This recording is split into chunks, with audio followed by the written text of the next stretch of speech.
Assalamu alaikum everyone. Welcome to our eighth lecture of critical theories and literary criticism.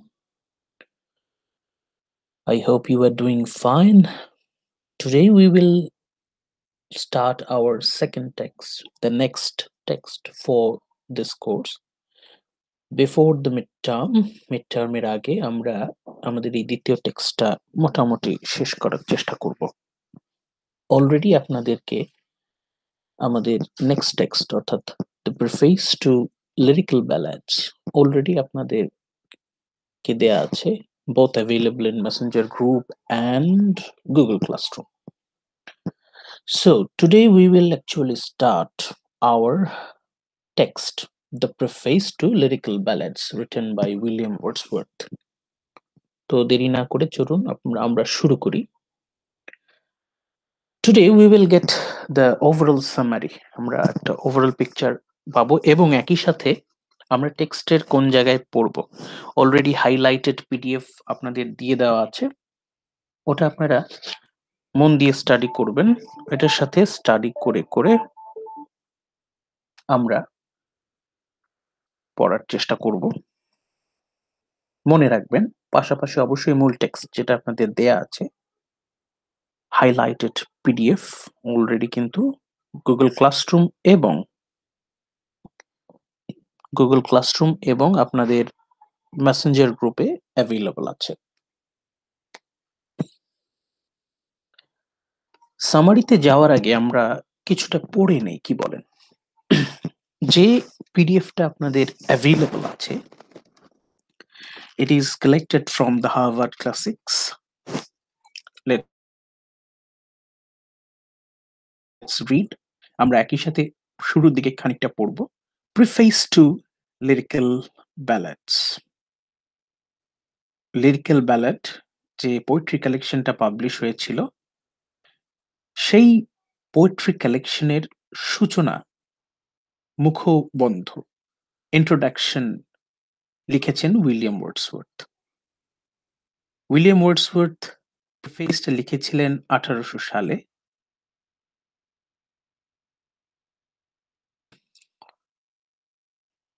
আপনাদের সুবিধার জন্য একটু zoom in করে দিচ্ছি যাতে আপনাদের পড়তে একটু সুবিধা হয়।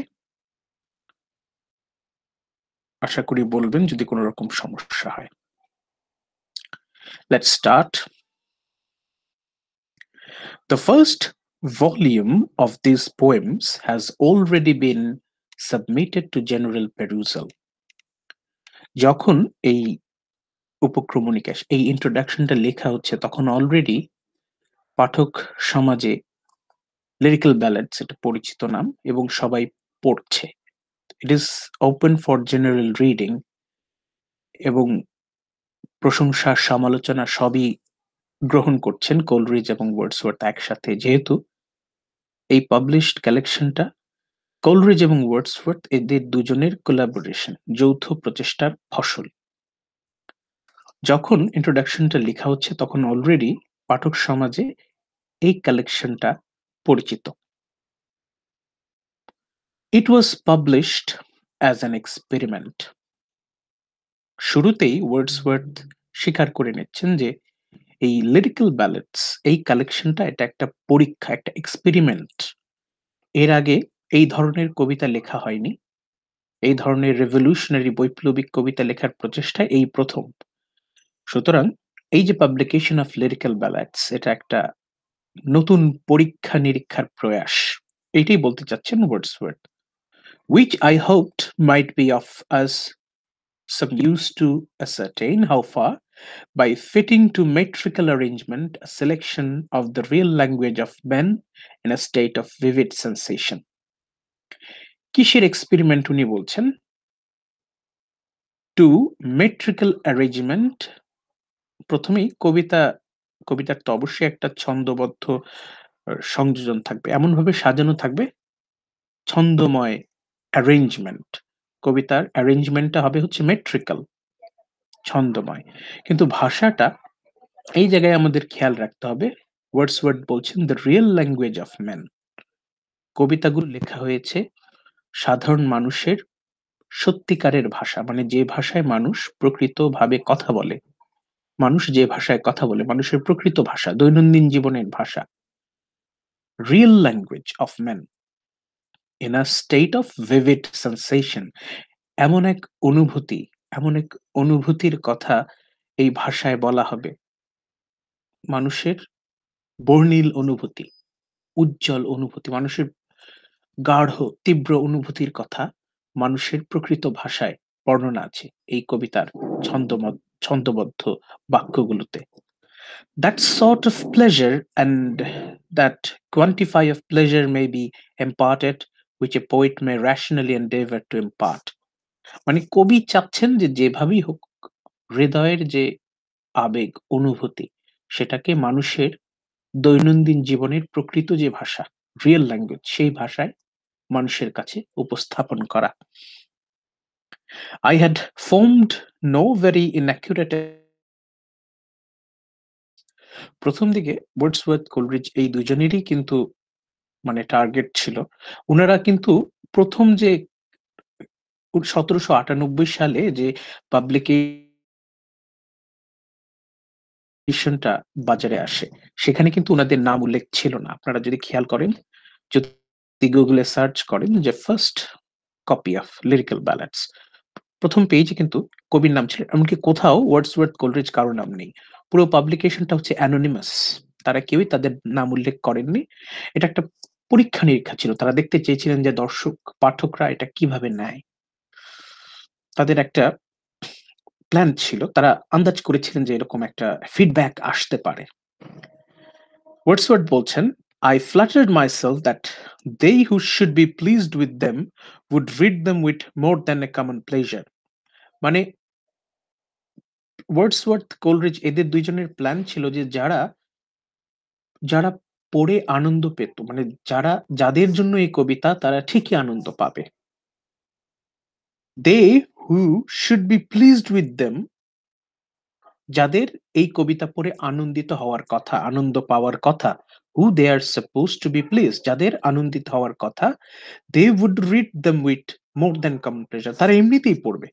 আলাদা করে ব্যাখ্যা, আলাদা করে কোনো তত্ত্ব উপস্থাপন করার প্রয়োজনীয়তা নেই, তারা এমনিতেই পড়বে। মানে যাদের ভালো লাগার কথা, তাদের এমনিতেই ভালো লাগবে এবং তারা নিজের থেকেই পড়বে।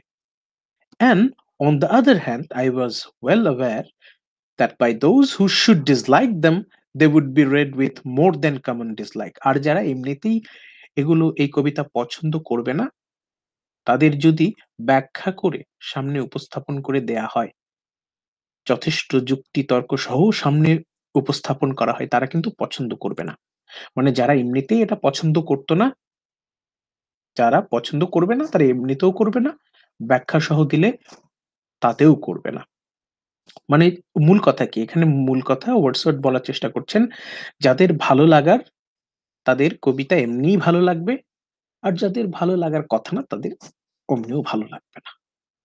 উনারা বলছেন যে কোনো ইন্ট্রোডাকশন দেয়ার কথা ছিল না।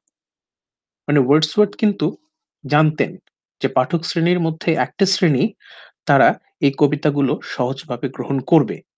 আর আরেকটা শ্রেণী তারা কিন্তু এই কবিতাগুলোকে সহজভাবে গ্রহণ করবে না। তারপরেও তারপরও রেজাল্ট কি ছিল আমরা দেখি। The result has differed from my expectation on this in this only.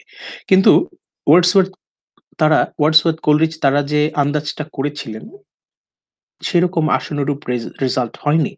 That a greater number have been pleased than I ventured to hope I should please.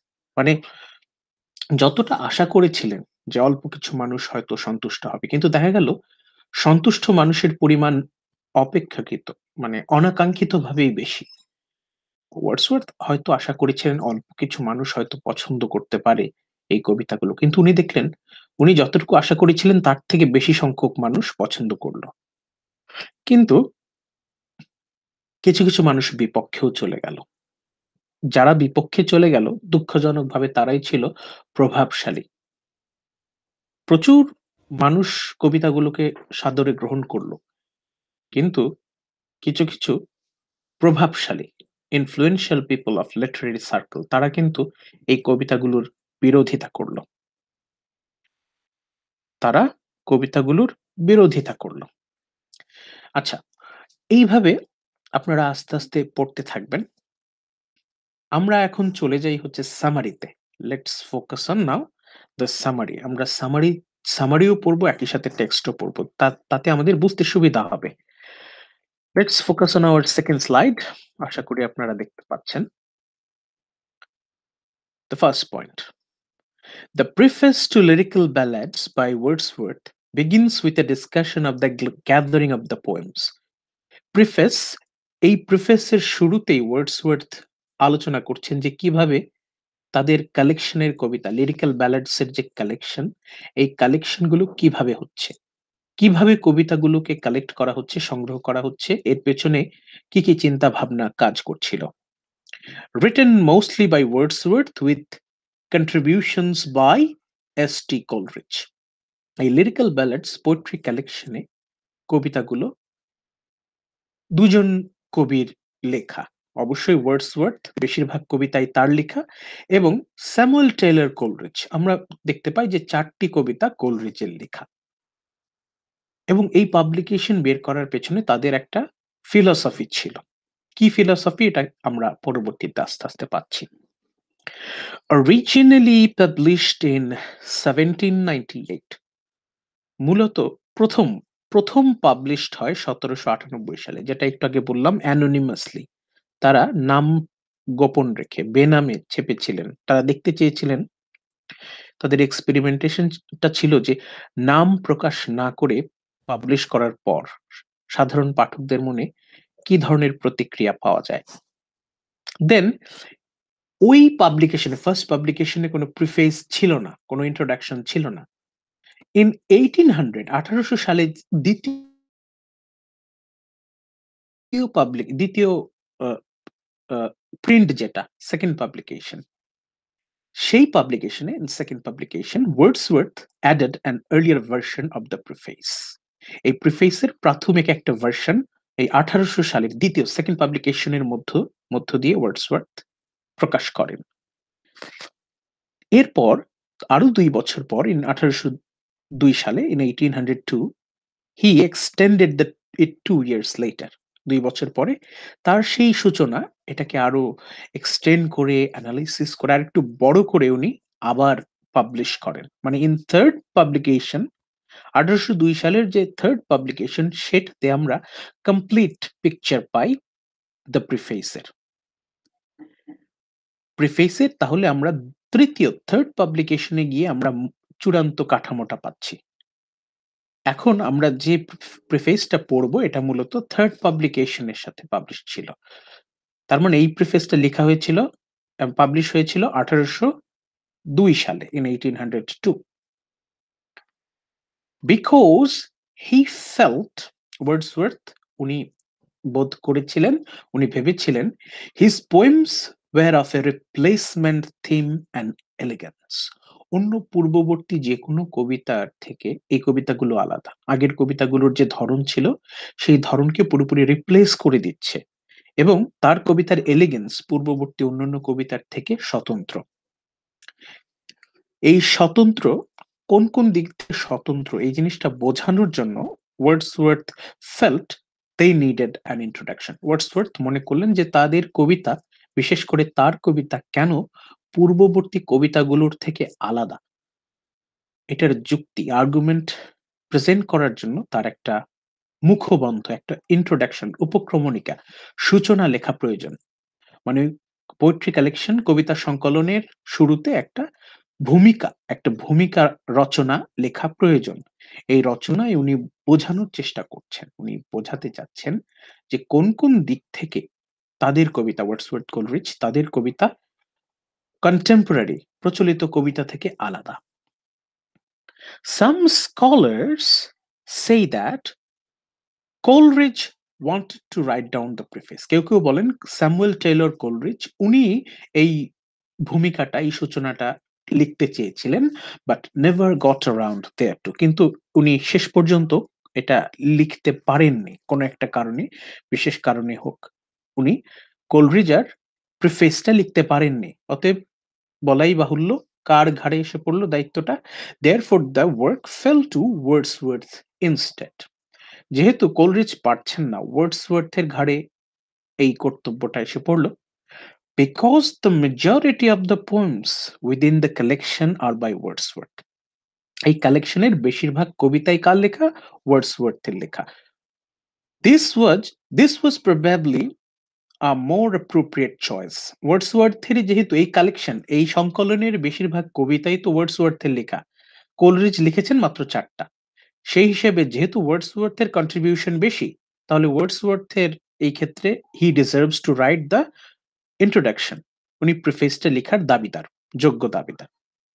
Though there is the suggestion in many Coleridge's later writings that two disagreed about the preface should say. কিন্তু Wordsworth প্রিফেসে যে বক্তব্যগুলো, যে ফিলসফিগুলো present করেছেন, সেখানে হয়তো কিছু কিছু জায়গায় কোলরিজ ওয়ার্ডসওয়ার্থের সাথে দ্বিমত পোষণ করছেন।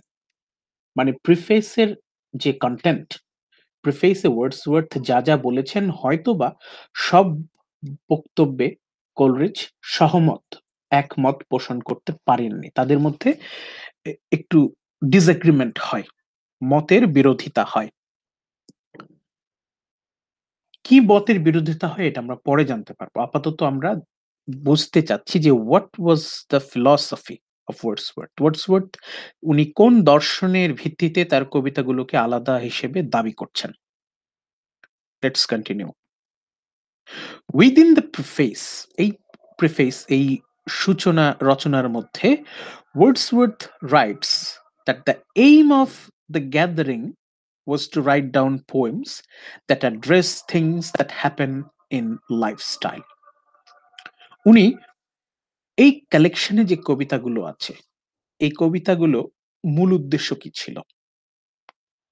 এমন কিছু কবিতা লেখা, এমন সব poems that address things that happen in lifestyle. কবিতাগুলো এমন কিছু ঘটনার বর্ণনা দেবে দ্যাট হ্যাপেন ইন লাইফস্টাইল, যা কিছু আমাদের দৈনন্দিন জীবনে ঘটে, আমাদের জীবনে ঘটে থাকে, বেশিরভাগ মানুষের জীবনে ঘটে থাকে। মানে কবিতার বক্তব্য, বিষয়বস্তু কোনগুলো হবে? Things that happen in lifestyle, আমাদের দৈনন্দিন জীবনযাপনে যে ঘটনাগুলো ঘটে সাধারণত, এই ঘটনাগুলোই হচ্ছে কবিতার উপজীব্য, কবিতার বিষয়বস্তু। কবিতা কোন বিষয়গুলো নিয়ে হবে? Things that happen in lifestyle. Most significantly, এর মধ্যে সবচেয়ে গুরুত্বপূর্ণ যে বিষয়টা মাথায় রাখতে হবে, ওয়ার্ডসওয়ার্থ উনি কনসিডার করতেন each poem within the collection to be, এই কালেকশনের প্রতিটি কবিতা, এই লিরিক্যাল ব্যালাডসে যতগুলো, এই কালেকশনে যতগুলো কবিতা পাবলিশ হয়েছিল, প্রকাশ হয়েছিল, to be an experiment in language uses or diction. প্রতিটি কবিতাই হচ্ছে এক্সপেরিমেন্টেশন, পরীক্ষা নিরীক্ষা হচ্ছে, সম্পূর্ণ নতুন কিছু, নতুন ভাবে কবিতা লেখার প্রচেষ্টা, পরীক্ষা নিরীক্ষা। অ্যান এক্সপেরিমেন্ট ইন, কোথায় কোথায় পরীক্ষা নিরীক্ষা হবে? In language uses or diction, specially ভাষা, ভাষার ব্যবহার এবং শব্দ চয়ন, কোন শব্দে লেখা হচ্ছে, কোন ভাষায় লেখা হচ্ছে, সেই ভাষার ব্যবহার এবং শব্দ ব্যবহার, এই নিয়ে প্রতিটা কবিতাই হচ্ছে এক একটা এক্সপেরিমেন্ট। প্রতিটা কবিতাই হচ্ছে এক একটা এক্সপেরিমেন্ট। এই কালেকশনে প্রত্যেকটা কবিতা হচ্ছে এখানে পরীক্ষা নিরীক্ষা হচ্ছে যে কিভাবে ভাষার ব্যবহারে পরিবর্তন আনা যায়, কিভাবে শব্দ চয়নে পরিবর্তন আনা যায়। Wordsworth wanted to seek out if conversational language might be used effectively in poetry. খুবই ইম্পর্টেন্ট, লিখে রাখেন, টেক এ নোট। ওয়ার্ডসওয়ার্থ উনি মানে বুঝতে চাচ্ছেন, বের করতে চাচ্ছেন, সিক আউট মানে কি? খুঁজে বের করা। If conversational language might be used effectively in poetry, কবিতায় আমাদের দৈনন্দিন জীবনের কনভারসেশনাল ল্যাঙ্গুয়েজ, কথোপকথনের ভাষা, আমরা যে ভাষায় দৈনন্দিন জীবনে কথা বলি, আমরা যে ভাষায় দৈনন্দিন জীবনে কথা বলি, সেই কনভারসেশনাল ল্যাঙ্গুয়েজ, এই দৈনন্দিন জীবনের ভাষা, কথোপকথন, আলাপচারিতার যে ভাষা, এই ভাষায় কি কবিতা ইফেক্টিভলি, যথাযথভাবে লেখা সম্ভব কিনা, এই বিষয়ে তার একটা অনুসন্ধান চলছে। ওয়ার্ডসওয়ার্থ বের করার চেষ্টা করছেন যে আমাদের দৈনন্দিন জীবনের কনভারসেশনাল ল্যাঙ্গুয়েজ, এই কনভারসেশনাল ল্যাঙ্গুয়েজ, এভরিডে ল্যাঙ্গুয়েজ, দৈনন্দিন জীবনের যে ভাষা, সেই ভাষায় কি ইফেক্টিভলি যথাযথভাবে কবিতা লিখা সম্ভব কিনা? এটা ছিল তার চ্যালেঞ্জ। এটা ছিল তার মূল উদ্দেশ্য। তাহলে আমরা এখানে কি পাচ্ছি? কবিতার বিষয়বস্তু থাকবে things that happen in lifestyle. আমাদের দৈনন্দিন জীবনে যে ঘটনাগুলো ঘটে, সেই ঘটনাগুলো, দৈনন্দিন জীবনের ঘটনা নিয়েই কবিতা লেখা হবে। প্রতিটা কবিতাই হচ্ছে এক্সপেরিমেন্ট, পরীক্ষা-নিরীক্ষা। ফোকাস হচ্ছে language use or diction use, শব্দচয়ন, ভাষার ব্যবহার। এবং ভাষাটা কি হবে? If conversational language might be used effectively. আমাদের দৈনন্দিন জীবনের কথোপকথন, আলাপচারিতার ভাষা, এই সাধারণ দৈনন্দিন জীবনের ভাষা দিয়ে কি কবিতা যথাযথভাবে ইফেক্টিভলি লেখা সম্ভব কিনা? প্রপারলি কবিতা এই ভাষায়, দৈনন্দিন জীবনের ভাষায় লেখা সম্ভব কিনা? দৈনন্দিন জীবনের গল্প, দৈনন্দিন জীবনের ভাষায়। আশা করি বুঝতে পারছেন। বিষয়টা এখানে মাথায় খেয়াল রাখেন। প্লিজ এই বিষয়টা কিন্তু মাথায় রাখতে হবে। দৈনন্দিন জীবনের গল্প, কবিতার বিষয়বস্তু কি? দৈনন্দিন জীবনের গল্প। কবিতার ভাষা কি? দৈনন্দিন জীবনের কথোপকথন, আলাপচারিতার ভাষা। ওকে, আমরা এখন নেক্সটটাতে চলে যাই। Next slide. 2. What then is poetry? তাহলে কবিতা কি? কবিতা কি? এরপরে কবিতার সংজ্ঞা। ওয়ার্ডসওয়ার্থ কি কবিতার সংজ্ঞা দিচ্ছেন? দেখা যাক। Wordsworth sets pen to define this particular sort of art. এখানে ওয়ার্ডসওয়ার্থ কবিতার সংজ্ঞা দিতে চাচ্ছেন। Wordsworth is trying to give us a definition of poetry. কবিতার সংজ্ঞা কি? Within the preface, preface to lyrical ballads, Wordsworth outlines his definition of character and performance of poetry. এই প্রিফেসে উনি কবিতার সংজ্ঞা দিয়েছেন। কবিতার ডেফিনিশন, সংজ্ঞা, ক্যারেক্টার্স, বৈশিষ্ট্য অ্যান্ড পারফরম্যান্স, এবং কবিতার কি কি কাজ করা উচিত, কবিতার কি কি ভাবে পারফর্ম করা উচিত, কবিতার পারফরম্যান্স কি কি হওয়া উচিত, কবিতার ডেফিনিশন, সংজ্ঞা, বৈশিষ্ট্য এবং কার্যক্রম, কবিতার কি কি কাজ করা উচিত, as well as identifying the qualities that make someone a real poet. একজন সত্যিকারের কবি তার কি কি বৈশিষ্ট্য, গুণাবলী থাকা প্রয়োজন।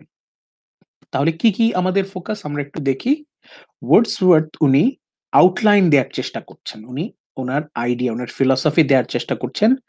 ডেফিনেশন অফ পোয়েট্রি, কবিতার সংজ্ঞা, ক্যারেক্টার্স অফ পোয়েট্রি, কবিতার বৈশিষ্ট্য, পারফরমেন্স অফ পোয়েট্রি, কবিতা তার কি কি কাজ করা উচিত, কবিতার কাজ কি, অ্যাজ ওয়েল অ্যাজ একই সাথে আইডেন্টিফাই, খুঁজে বের করা, the qualities that make someone A real poet, একজন প্রকৃত কবি, একজন সত্যিকারের কবি কি কি গুণাবলী থাকলে আমরা তাকে সত্যিকারের কবি বলতে পারি। তাহলে কবিতা এবং কবি এই বিষয়ে একটা সামগ্রিক কম্প্রিহেন্সিভ আইডিয়া দেয়াটাই ওয়ার্ডসওয়ার্থের মূল উদ্দেশ্য। তার মানে আমরা যদি এই প্রিফেসটা মোটামুটি ভালো করে পড়তে পারি, বুঝতে পারি, তাহলে আমরা ওয়ার্ডসওয়ার্থের পয়েন্ট অফ ভিউ থেকে, ওর দৃষ্টিভঙ্গি থেকে কবিতার সংজ্ঞা জানতে পারবো, বৈশিষ্ট্য জানতে পারবো, কবিতার কাজ কি সেটা জানতে পারবো, এবং একজন প্রকৃত কবি, সত্যিকারের কবি, তার কি কি বৈশিষ্ট্য থাকা উচিত সেই বিষয়ে আমরা একটা সামগ্রিক ধারণা পাবো।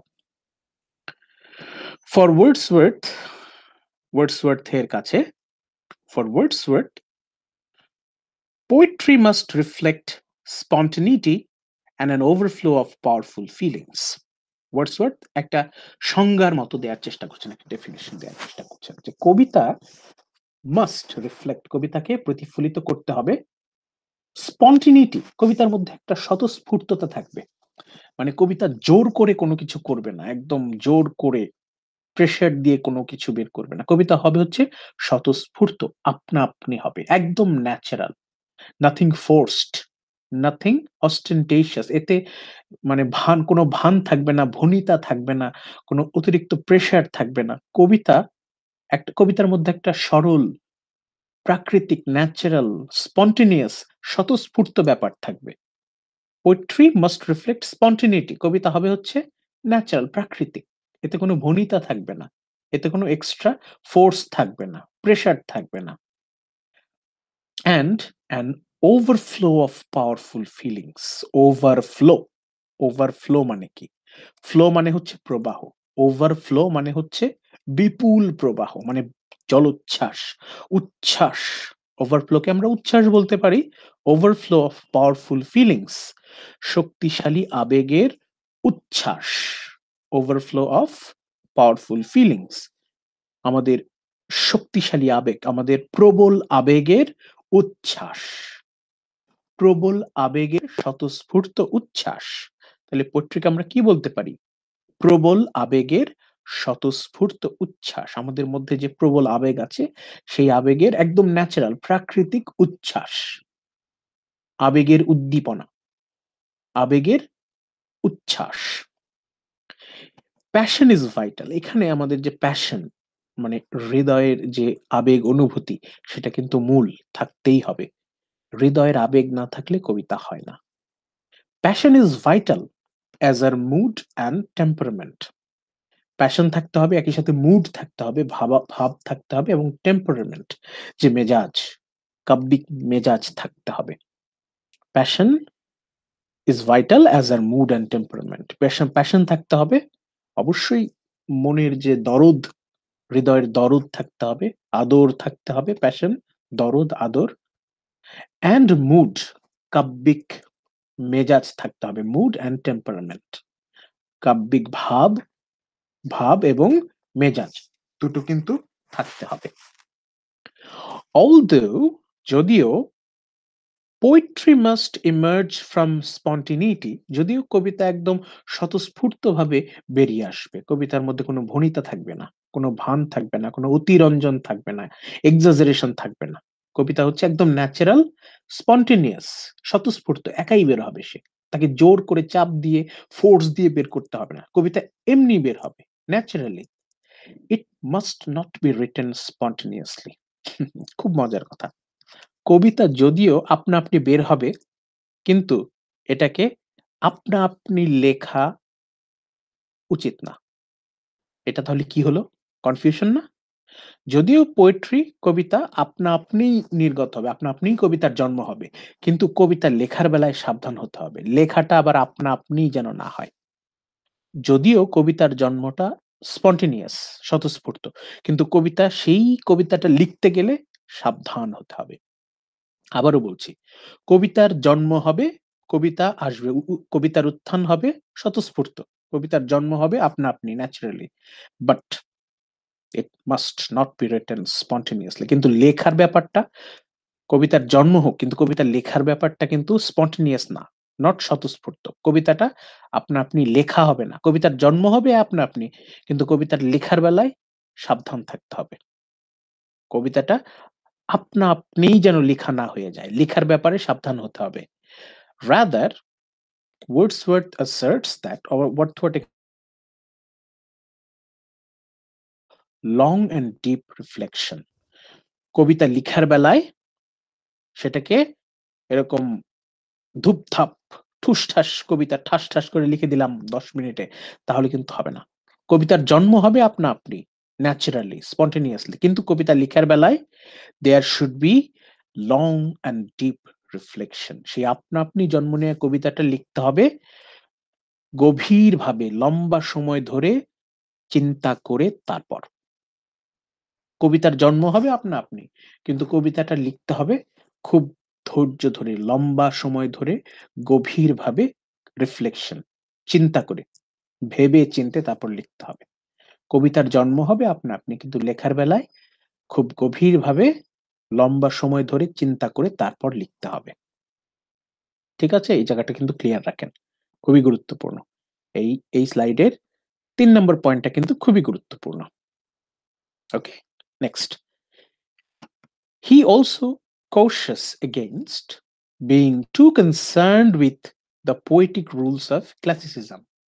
ওয়ার্ডসওয়ার্থ এখানে বলছেন, বিশেষ করে নিও ক্লাসিক্যাল পিরিয়ডের যারা কবি ছিলেন, আলেকজান্ডার পোপ, পোপের অনুসারী যারা ছিলেন তাদেরকে কিন্তু মানে উনি এই জায়গায় সাবধান করছেন যে ক্লাসিক যে স্টাইল, ক্লাসিক স্টাইলে লেখার প্রয়োজনীয়তা যে খুব বেশি আছে তা কিন্তু ওয়ার্ডসওয়ার্থ মনে করছেন না। ওয়ার্ডসওয়ার্থ বলছেন, "It is not necessary to follow the classic rules." সেই এনশিয়েন্ট গ্রিক অ্যান্ড রোমান স্টাইলে ওই স্টাইলেই কবিতা লিখতে হবে এমন কোনো কথা নাই। ওই ক্লাসিক রুলস যে একদম কঠিনভাবে ফলো করতে হবে তা কিন্তু না। মানে মোটামুটি ক্লাসিক রুলের উনি বিরুদ্ধতাই করছেন ওয়ার্ডসওয়ার্থ। আমরা যত যাব তত দেখব যে Wordsworth is actually is reacting against the new classical rules. ওকে, আমরা নেক্সটে যাই। নেক্সট, তারপর Wordsworth breaks down the poet's process into 4 stages. কবিতা লিখার যে প্রক্রিয়া এটাকে উনি 4 ধাপে ভাগ করলেন। He breaks down the poet's process into 4 stages. The primary is, প্রথমে কি? Observation. কবিকে খুব গভীরভাবে লক্ষ্য করতে হবে, অবজার্ভ করতে হবে। খুব গাঢ় গভীরভাবে পরিস্থিতিকে উপলব্ধি করতে হবে, অবজার্ভ করতে হবে, দেখতে হবে। লেখার আগে কবিকে ভালো করে চারপাশে দেখতে হবে, মনের চোখ দিয়ে গভীরভাবে উপলব্ধি করতে হবে, পর্যবেক্ষণ করতে হবে। অবজার্ভ, দেখা মানে শুধু লুকিং দেখা না, গভীরভাবে মনের চোখ দিয়ে দেখতে হবে, অন্তর্দৃষ্টি দিয়ে দেখতে হবে। অবজারভেশন, গভীরভাবে দৃষ্টিপাত করতে হবে। আ পারসন, অবজেক্ট অর সিচুয়েশন, কি কি দেখতে হবে? কবি একজন ব্যক্তিকে ভালো করে মন দিয়ে দেখতে পারে, অবজেক্ট কোনো বস্তুকে দেখতে পারে, অথবা কোনো সিচুয়েশনকে মন দিয়ে দেখতে পারে। ব্যক্তি, বস্তু অথবা কোনো একটা ঘটনাকে গভীর দৃষ্টিপাতের সাথে দেখতে হবে। Must stimulate powerful emotion within the romantic poet. কবির মনে অবশ্যই খুব শক্তিশালী আবেগের সৃষ্টি করতে হবে, এমন ভাবে দেখতে হবে যেন কবির মনে শক্তিশালী আবেগের সৃষ্টি হয়। মন দিয়ে দেখতে হবে, ব্যক্তিকে, বস্তুকে, পরিস্থিতিকে, চারপাশের পরিবেশকে গভীরভাবে দেখতে হবে। দেখে হৃদয়ে প্রবল আবেগের জন্ম দিতে হবে। And people's observation must be noted. শুধুমাত্র ব্যক্তিগত অনুভূতি, ব্যক্তিগত দৃষ্টিভঙ্গির দিকে মনোযোগ রাখলে হবে না। লোকজন, আশেপাশের মানুষজন, জনগণ কিভাবে দেখছে সেটাও মাথায় রাখতে হবে। লোকে কিভাবে দেখে, লোকজন ৮-১০ জন লোক তারা কিভাবে পরিস্থিতিকে পর্যবেক্ষণ করে সেটাও মাথায় রাখতে হবে। প্লাস নিজের একটা বিশেষ স্পেশাল পয়েন্ট অফ ভিউ, দৃষ্টিভঙ্গি থাকবে। একজন কবির কিন্তু দায়িত্ব তাহলে বেশি। ৮-১০ জন মানুষ কিভাবে দেখছে সেটাকেও খেয়াল রাখতে হবে, প্লাস ব্যক্তিগত একটা বিশেষ দৃষ্টিভঙ্গি থাকবে। ৮-১০ জন মানুষ হয়তো অনেক কিছু খেয়াল নাও করতে পারে অথবা মিস করে যেতে পারে, কিন্তু কবিকে কোনো কিছু মিস করে গেলে চলবে না। ৮-১০ জন মানুষ যেভাবে দেখে ওইভাবে তো দেখতেই হবে, প্লাস আরেকটু গভীরভাবে দেখতে হবে। ওকে, রিকালেকশন ফলোস। অবজারভেশন যখন হবে, অবজারভেশনের পরে কি আসবে? রিকালেকশন, স্মৃতিচারণ করতে হবে। একটা নির্দিষ্ট সময় পরে গিয়ে সেই যে কবি যা দেখেছিল, যা পর্যবেক্ষণ করেছিল গভীরভাবে, সেটাকে স্মৃতিচারণ করতে হবে, মনে করতে হবে। দেখে সাথে সাথেই লেখা যাবে না, দেখে মনের ভেতরে ধারণ করতে হবে, চিন্তা করতে হবে, ভাবতে হবে। তারপর একটা নির্দিষ্ট সময় পরে গিয়ে স্মৃতিচারণ করতে হবে, মনে করতে হবে। পর্যবেক্ষণ করে সাথে সাথে লেখা যাবে না, একটা নির্দিষ্ট সময় গ্যাপ দিয়ে পরে স্মরণ করতে হবে, রিকালেক্ট করতে হবে। রিকালেক্টেড ফ্রম মেমোরি, স্মৃতিচারণ করতে হবে। Which is that the stage when poet contemplates those observation. ওই যে গভীরভাবে সে মন দিয়ে প্রত্যক্ষ করেছিল, লোকে কিভাবে জিনিসটাকে দেখে, জনগণের দৃষ্টিপাত কি, প্লাস তার নিজস্ব অন্তরের দৃষ্টিপাত কি, এই দুইটাকে একত্রিত করে সে স্মৃতিচারণ করবে। তার পর্যবেক্ষণকে সে স্মৃতিচারণ করবে, যা সে চোখে দেখলো, একটা নির্দিষ্ট সময় পরে গিয়ে সে মনে করবে। For this, tranquility may be a must. হই হুল্লোড়, প্রচুর হইচইয়ের মধ্যে স্মরণ করলে হবে না। যখন চারপাশে মোটামুটি শান্তিময়, নীরব, নিরিবিলি পরিবেশ, ট্রাঙ্কুইলিটি, একদম নিরিবিলি পরিবেশে বসে স্মৃতিচারণ করতে হবে।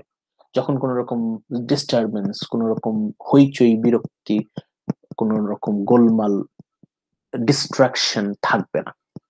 কবিকে এমন একটা পরিবেশে স্মৃতিচারণ করতে হবে যখন পরিবেশটা হচ্ছে ট্রাঙ্কুইল, নিরিবিলি পরিবেশ, ঠান্ডা, একদম শান্ত, কোনো রকম বিরক্তি নাই, চারপাশে কোনো রকম হইচই নাই, কোনো রকম ডিস্ট্রাকশন নাই, চুপচাপ বসে স্মৃতিচারণ করতে হবে।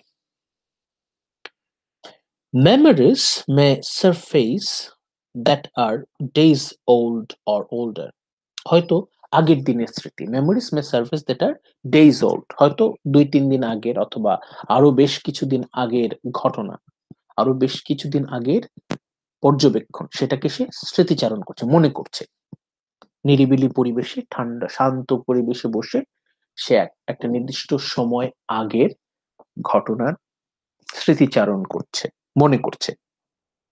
And therefore the poet should contemplate, ওই সময় বসে কিন্তু কবিকে ভাবতে হবে, শুধুমাত্র স্মৃতিচারণ করলেই হবে না, ভাবতে হবে, ভাবতে হবে, গভীরভাবে চিন্তা করতে হবে, গভীরভাবে চিন্তা করতে হবে। কন্টেমপ্লেট দোজ মেমোরিজ, সেই স্মৃতিচারণ করে সেই স্মৃতিগুলোকে গভীরভাবে ভাবতে হবে। টু এক্সপ্লোর, এক্সপ্লোর করতে হবে। How the emotions they provoke relate to past experience, গভীরভাবে ভাবতে হবে এবং ওই স্মৃতিচারণের ফলে হৃদয়ে কি ধরনের আবেগ অনুভূতির জন্ম হচ্ছে সেটা মন দিয়ে লক্ষ্য করতে হবে। দোজ মেমোরিজ, সেই যে পুরাতন স্মৃতিচারণ, টু এক্সপ্লোর, সেই যে স্মৃতিগুলো মনে করা হলো এবং ভাবা হচ্ছে, স্মৃতিচারণ সাথে সাথে গভীরভাবে ভাবা হচ্ছে সেই স্মৃতিগুলো সম্পর্কে। এই ভাবনার ফলে হৃদয় কেমন অনুভূতির জন্ম হচ্ছে, how the emotions they provoke relate to past experience, সে অতীত অভিজ্ঞতা, অতীত স্মৃতি মনের ভেতর কেমন অনুভূতির জন্ম দিচ্ছে সেটা কিন্তু মাথায় রাখতে হবে। তাহলে স্টেপগুলো কি কি? প্রথমে মন দিয়ে দেখতে হবে, পর্যবেক্ষণ প্রখর হতে হবে, মন দিয়ে দেখতে হবে। আর 10 জন মানুষ কিভাবে দেখছে সেটাও খেয়াল রাখতে হবে এবং নিজেকে আরেকটু গভীরভাবে, স্পেশাল ভাবে দেখতে হবে। তাহলে পর্যবেক্ষণ, তারপর একটা নির্দিষ্ট সময়ে গ্যাপ দিয়ে নিরিবিলি ঠান্ডা পরিবেশে স্মৃতিচারণ, রিকালেকশন, মেমোরি রিকালেকশন, স্মৃতিচারণ। এরপর স্মৃতিচারণের সাথে সাথে কন্টেমপ্লেশন, ভাবতে হবে মন দিয়ে, মন দিয়ে একদম গভীরভাবে আত্মমগ্ন হয়ে ঠান্ডা পরিবেশে, নিরিবিলি পরিবেশে ভাবতে হবে এবং সেই স্মৃতিগুলো হৃদয়ে কেমন ইমোশনের জন্ম দিচ্ছে, how the emotions they provoke relate to past experience, সেই স্মৃতিচারণের ফলে হৃদয়ে কেমন অনুভূতির জন্ম হচ্ছে এটা কিন্তু খেয়াল করতে হবে। এটা হচ্ছে সেকেন্ড স্টেজ। তাহলে থার্ড স্টেজে যাই এখন। দ্য থার্ড স্টেজ, আমাদেরকে ফিল্টার করতে হবে, ছাঁকতে হবে। ছাঁকুনি কি? আমরা চা খাওয়ার সময় চা ছাঁকি না? ছাঁকলে কি হয়?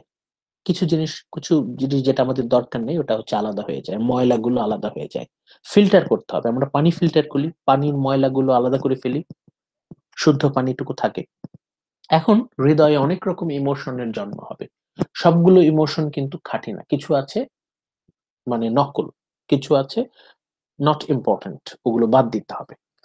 সবগুলো ইমোশন, সবগুলো ইমোশনের ওভারফ্লো নেওয়া যাবে না, এগুলোকে এখন ছাঁকতে হবে, পরিষ্কার করতে হবে। The third stage is filtering, filter করতে হবে।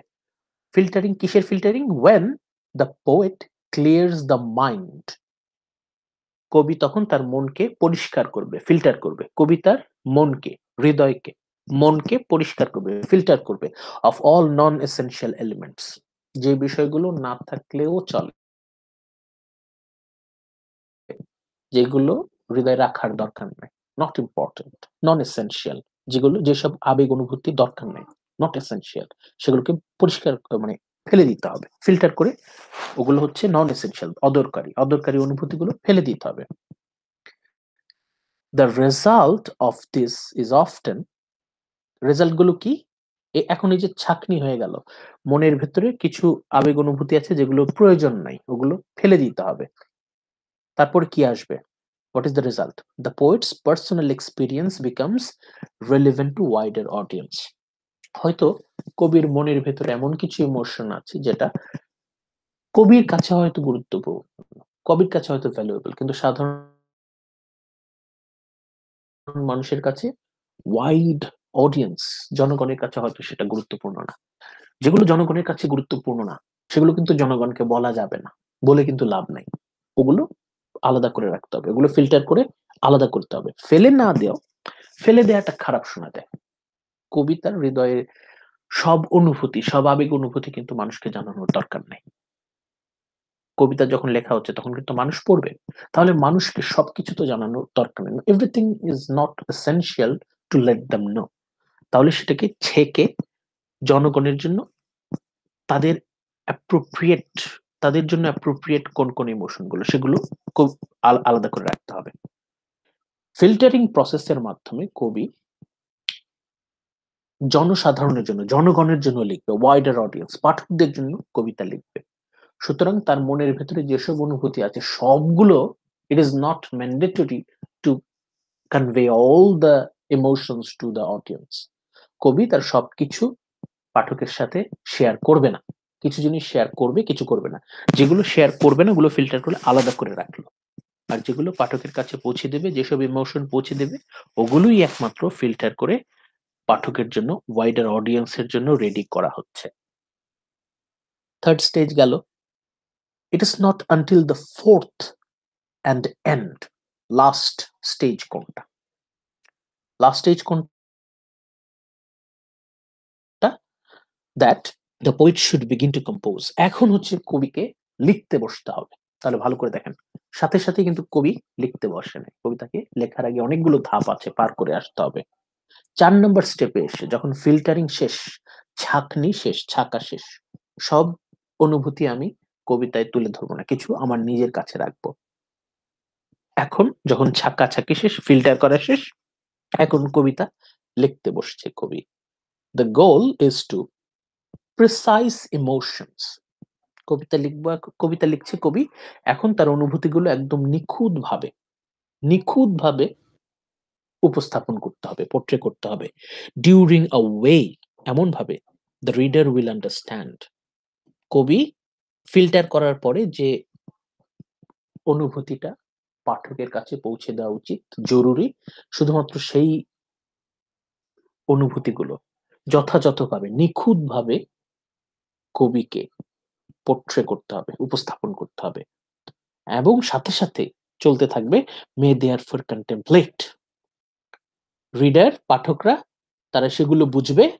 At first they will understand, শুধু সেইখানেই তারা থেমে যাবে না। And they will therefore contemplate, সেগুলো বুঝবে এবং তারা চিন্তা করবে। পাঠক শুধু শুনেই বুঝেই যথেষ্ট না, পাঠকরা শুনবে, বুঝবে এবং ভাববে। যারা পাঠক তারা কবিতা পড়বে, বুঝবে এবং ভাববে। They will read, reader will understand and they will contemplate. কবি এমন ভাবে কবিতা লিখবে যাতে পাঠক, they will understand, they will contemplate. তাহলে 4টা স্টেপ, কবিকে 4টা ধাপের মধ্য দিয়ে যেতে হয়। এটা তাহলে ওয়ার্ডসওয়ার্থ কিন্তু একটা থিওরি দিয়ে যাচ্ছেন, উনি একটা প্রসেস বলে যাচ্ছেন কি কিভাবে কবিতা লিখতে হবে। প্রথমে কি করতে হবে? তাহলে গভীরভাবে পর্যবেক্ষণ করতে হবে, অবজারভেশন। তারপর রিকালেকশন, রিকালেকশন অ্যান্ড কন্টেম্পলেশন, স্মৃতিচারণ করতে হবে এবং ভাবতে হবে গভীরভাবে। এরপরে ফিল্টারিং, অপ্রয়োজনীয় অনুভূতি যেটা মানুষের কাছে, পাঠকের কাছে পৌঁছানো জরুরি না, সেই সব অনুভূতিগুলো ফিল্টার করে বাদ দিতে হবে। ফাইনালি যেটুকু থাকবে, যেটা দর্শকের কাছে, পাঠকের কাছে পৌঁছে দিতে হবে, সেই পার্টটাই কবি কম্পোজ করতে, লিখতে বসবে।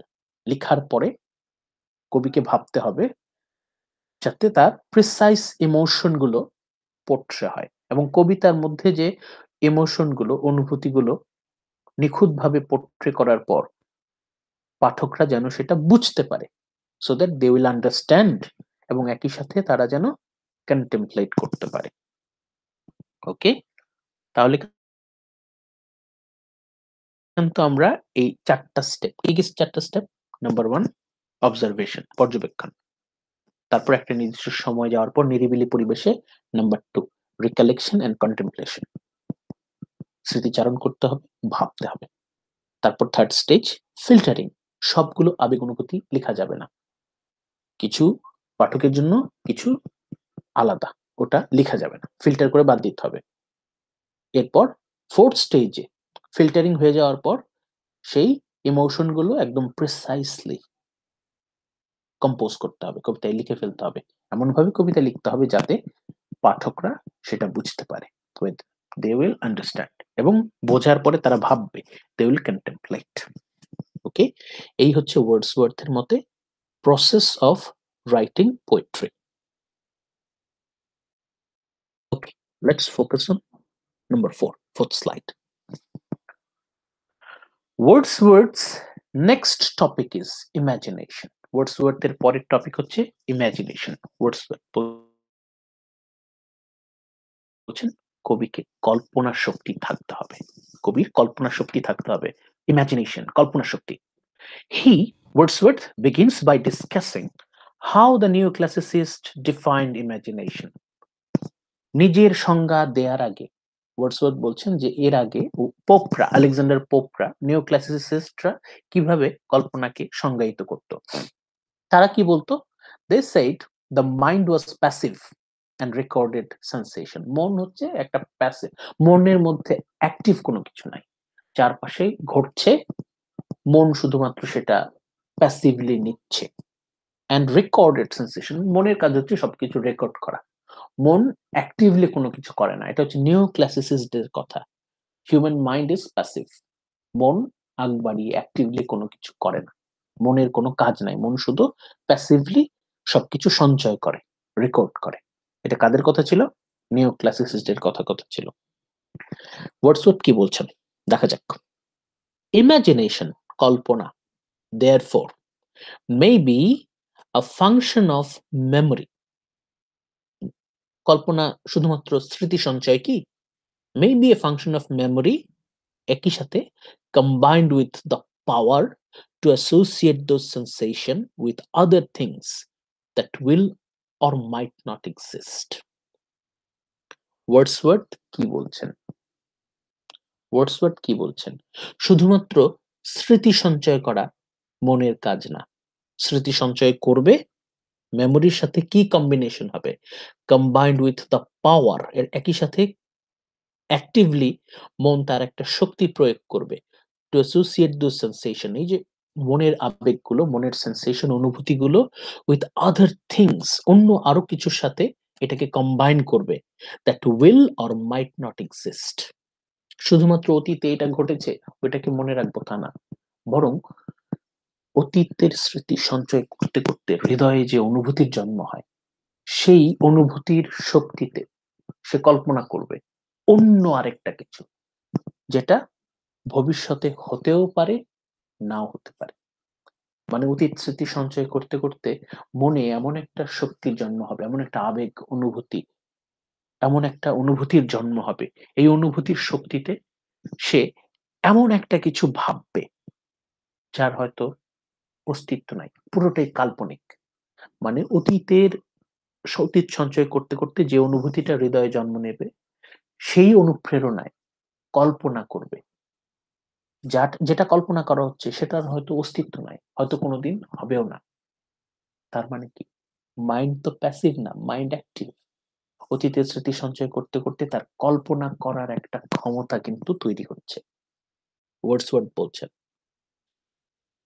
হি, Wordsworth provides the instance of mythical creatures. এখানে উনি রূপকথার যে কাল্পনিক প্রাণী, মিথিক্যাল, রূপকথার যে জীবজন্তু, তাদের কথা বলছেন, যে তাহলে এই রূপকথার কাল্পনিক জীবজন্তু এগুলোর জন্ম কি করে হলো? এগুলো তো আসলে অবাস্তব, এদের জন্ম কি করে হলো? which elicit in literature real sensation. এই কাল্পনিক প্রাণী যাদের কোনো অস্তিত্ব নাই, এদের সম্পর্কে যখন আমরা পড়তে থাকি তখন তো আমাদের মনে একটা আবেগের জন্ম হয়। ঠিক আছে? তার মানে ইমাজিনেশন ব্যাপারটা জরুরি। ওয়ার্ডসওয়ার্থ কি বলছেন? যে ইমাজিনেশন ইজ এসেনশিয়াল। শিল্প তৈরির জন্য ইমাজিনেশন অবশ্যই জরুরি। Imagination is essential to create poetry. For romantics like Wordsworth, ওয়ার্ডসওয়ার্থের কাছে imagination is far more creative. কল্পনা হচ্ছে আরো অনেক বেশি সৃজনশীল। কল্পনা, ইমাজিনেশন শুধুমাত্র রেকর্ডিং পাস্ট ইভেন্টস তা কিন্তু না। কল্পনা, ইমাজিনেশন, কল্পনা শক্তি আরো অনেক সৃজনশীল, আরো অনেক সৃষ্টিশীল। Instead of assigning recorded sensation to other object, শুধুমাত্র পুরাতন স্মৃতি আবেগ অনুভূতিকে সঞ্চয় করা না। কল্পনা শক্তি মানে শুধুমাত্র আবেগ অনুভূতি, পুরাতন আবেগ অনুভূতিকে সঞ্চয় করা নয়। The imagination has the facility to make the replacement of reality. বাস্তবতাকে সে একদম প্রতিস্থাপিত, বাস্তবতাকে সে সরিয়ে দিতে পারে, বাস্তবতাকে সে রিপ্লেস করে দিতে পারে। ইমাজিনেশন, কল্পনার এতই গভীর, এতই প্রখর শক্তি, সে বাস্তবতাকে রিপ্লেস করে দিতে পারে। Imagination has the facility to make a replacement reality, একটা মানে একটা প্যারালাল রিয়ালিটি, মানে অন্যরকম এক বাস্তবতার জন্ম দেয়া কিন্তু কল্পনা শক্তির মাধ্যমে সম্ভব। And to ascertain beyond the fabric world surrounding poet, কবি তার আশেপাশের জগৎকে সম্পূর্ণ বদলে দিতে পারে। কবি তার কবিতার মাধ্যমে বাস্তবতাকে পুরো অন্যভাবে উপস্থাপন করতে পারে। ইমাজিনেশন, কল্পনা শক্তি এতটাই, তার শক্তি এতটাই প্রবল, সে বাস্তবতাকে সম্পূর্ণভাবে অন্যরকম ভাবে বদলে দিতে পারে। As for what to write down about, Wordsworth states that poetry can capture any and each subject that's of interest to the mind. মন যা চায়, কবির মন যেভাবে চায় সেইভাবেই বাস্তবতাকে সে বদলে দিতে পারে। Poetry can capture any and each subject that of interest to the mind. হৃদয় যা চায়, হৃদয়ের আবেগ অনুভূতির উপর ভিত্তি করে কবিতা যে কোনো কিছুকে ফুটিয়ে তুলতে পারে। কবিতার মাধ্যমে মনের যে কোনো আবেগকে ফুটিয়ে তোলা সম্ভব। ইমাজিনেশন, কল্পনা শক্তি এতটাই শক্তিশালী যে এটা দিয়ে বাস্তবতাকে পরিপূর্ণভাবে পাল্টে দেওয়া সম্ভব। তাহলে আমরা এখানে কি জানলাম? কি জানলাম এখান থেকে? আমরা দেখতে পাচ্ছি যে ইমাজিনেশন, কল্পনার গুরুত্ব অনেক বেশি। নেক্সট স্লাইড, ওকে নেক্সট 5 এ আমরা কি দেখতে পাচ্ছি? What matters isn't whether a topic is poetic. যে কোনো টপিক যে কাব্যিক হতে হবে, কবিতার বৈশিষ্ট্য যে থাকতে হবে তা কিন্তু না। একটা টপিককে যে পোয়েটিক হতে হবে এমন কোনো বাধ্যবাধকতা নাই। It is not essential to select a topic that is poetic. টপিককে যে কাব্যিক হতে হবে, পোয়েটিক হতে হবে এমন কোনো বাধ্যবাধকতা নাই। But rather, এই বিষয়টা গুরুত্বপূর্ণ কোথায়? Whether the poet can add aiming to a topic and thus make it poetic. কবি যে কোনো টপিককে কাব্যিক বানাতে পারে কিনা, যে কোনো কিছুকে সে কবিতায় পরিণত করতে পারে কিনা সেটা গুরুত্বপূর্ণ। একটা টপিক কাব্যিক হতে হবে সেটা কিন্তু কোনো বিষয় না। কবির সেই ক্ষমতাটা থাকতে হবে সে যে কোনো টপিককে কাব্যিক, পোয়েটিক করে তুলতে পারবে। ভালো করে খেয়াল করো, কাব্যিক টপিক গুলো কি? Romantic, the love relation, affair between lover and beloved, or something esoteric, কবি কোনো কিছু ভাবছে, এগুলো কাব্যিক হতে পারে। কিন্তু এমন অনেক বিষয়বস্তু আছে আমাদের দৈনন্দিন জীবনে যেগুলো কখনো কেউ ভাবতেও পারে না যে এখান থেকেও কবিতা লেখা সম্ভব, এই বিষয় দিয়েও কবিতা লেখা সম্ভব। সেই হচ্ছে সত্যিকারের কবি, যে যে কোনো বিষয়কে কাব্যিক করে তুলতে পারে। সে যে কোনো টপিক নিয়ে কবিতা লিখতে পারে। সে যে কোনো পরিস্থিতিতে, যে কোনো সিচুয়েশনে সে কবিতা খুঁজে পায়। যে কোনো সিচুয়েশনকে সে কবিতার মাধ্যমে কাব্যিকভাবে উপস্থাপন করতে পারে। সেটা গুরুত্বপূর্ণ। That matters. যে কোনো বিষয়বস্তুকে একজন প্রকৃত কবি সে কাব্যিকভাবে উপস্থাপন করতে পারে, উনি যদি সত্যিকারের কবি হন। Suddenly, themes from common life are often দেখাচ্ছেন যে আমাদের দৈনন্দিন জীবনের বিষয়বস্তু, সাধারণ বিষয়বস্তু নিয়েও অসাধারণ কবিতা লেখা সম্ভব। আমাদের দৈনন্দিন জীবনের সাধারণ বিষয়, একদম সিম্পল ঘটনা, সিম্পল বিষয়বস্তু দিয়ে কবিতা লেখা সম্ভব। And deserve the contemplation Wordsworth requires of the poet. একজন সত্যিকারের কবি উনিই পারেন দৈনন্দিন জীবনের সাধারণ বিষয়বস্তু নিয়ে কবিতা লিখতে, এবং কবিতাটা এমন হবে যে পাঠককে অবশ্যই ভাবতে বাধ্য করবে। সাধারণ পাঠকরা তারা তো বুঝবে অবশ্যই, they will certainly understand. Furthermore, moreover, অবশ্যই একই সাথে তারা ভাববে। একজন সত্যিকারের কবির সেই যোগ্যতাটা আছে, উনি পারেন দৈনন্দিন জীবনের বিষয়বস্তু নিয়ে কবিতা লিখতে এবং পাঠককে ভাবাতে। The rationale this works consistent with his argument. কবি এমন ভাবে তার যুক্তিগুলো উপস্থাপন করবেন আবেগের সাথে, যে সাধারণ মানুষ বুঝতে বাধ্য হবে, স্বীকার করতে বাধ্য হবে যে দৈনন্দিন জীবনের গল্প নিয়ে কবিতা লেখা সম্ভব এবং তা অপূর্ব কবিতার জন্ম দিতে পারে। Is that those that live a country lifestyle are closer to nature? কোন জীবনযাপনের ছবি দিয়ে একটা পরিপূর্ণ কবিতা, সত্যিকারের কবিতা লেখা সম্ভব? কোন লাইফস্টাইলে, কোন লাইফস্টাইল থেকে প্রকৃত কবিতা, মহান কবিতা লেখা সম্ভব? এখানে বলছেন a country lifestyle that are closer to nature. সেই লাইফস্টাইল, সেই জীবনযাপনের পদ্ধতি যেটা প্রকৃতির কাছাকাছি। ভালো করে খেয়াল করুন, a country lifestyle, গ্রাম্য জীবন, village life, closer to nature, গ্রাম্য জীবন কি প্রকৃতির কাছাকাছি। এই গ্রাম্য জীবন, গ্রাম্য সাধারণ জীবন, কৃষকদের জীবন, এই জীবন এর উপর ভিত্তি করে কবিতা লেখা যায় এবং মহান কবিতা লেখা সম্ভব।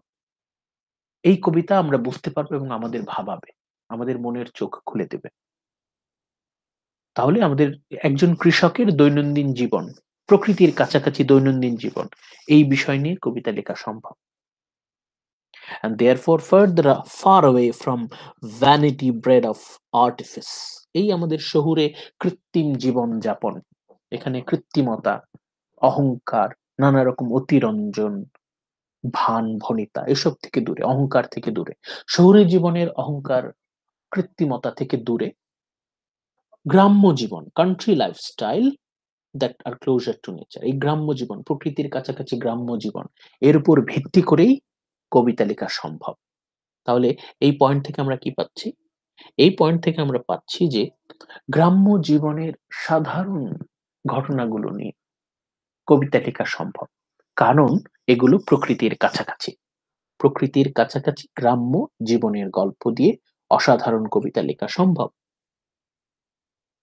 Next, Wordsworth dives deeper into the function of poetry. এখন ওয়ার্ডসওয়ার্থ গভীরে যাচ্ছেন, উনি বলছেন কবিতার ফাংশন কি, কবিতার কাজ কি, কবিতার কি কি কাজ আছে, মানে কবিতা দিয়ে কি হবে, হোয়াট আর দ্য ফাংশন, কবিতা দিয়ে কি হবে। আমরা মানে মানুষ প্রশ্ন করে না সমাজে, আপনি চলতে ফিরতে যখন কবিতার কথা বলেন, সাহিত্যের ছাত্র কবিতা পড়ো, কবিতা পড়ে কি হয়, কবিতার কাজ কি? ওয়ার্ডসওয়ার্থ সেই প্রশ্নের জবাব দিচ্ছেন, what are the functions of poetry. ভালো করে খেয়াল করি, আনলাইক দ্য ক্লাসিসিস্ট, আগে যারা আলেকজান্ডার পোপ, পোপের অনুসারী যারা, জন ড্রাইডেন, আলেকজান্ডার পোপ, তাদের অনুসারী যারা নিজেদেরকে ক্লাসিসিস্ট দাবি করতেন, দে তারা they value art for the sake of art. তারা বলতেন শিল্পের কাজ হচ্ছে শুধুমাত্র ওই শিল্পকে অ্যাপ্রিসিয়েট করা, মানে শিল্পের আর কোনো কার্যকারিতা নাই, শিল্পের কোনো ফাংশন থাকা জরুরি না।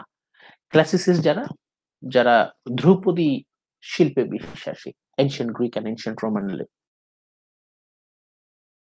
লিটারেচার অর কালচার, আর যারা পোপ ড্রাইডেনের অনুসারী, তারা বলছেন শিল্পের কোনো ফাংশন থাকা জরুরি না, শিল্পের কাজ শিল্প নিজেই, শিল্পের প্রয়োজনীয়তা শিল্প নিজেই, শিল্পের আর কোনো দায়ভার নাই, art for arts sec.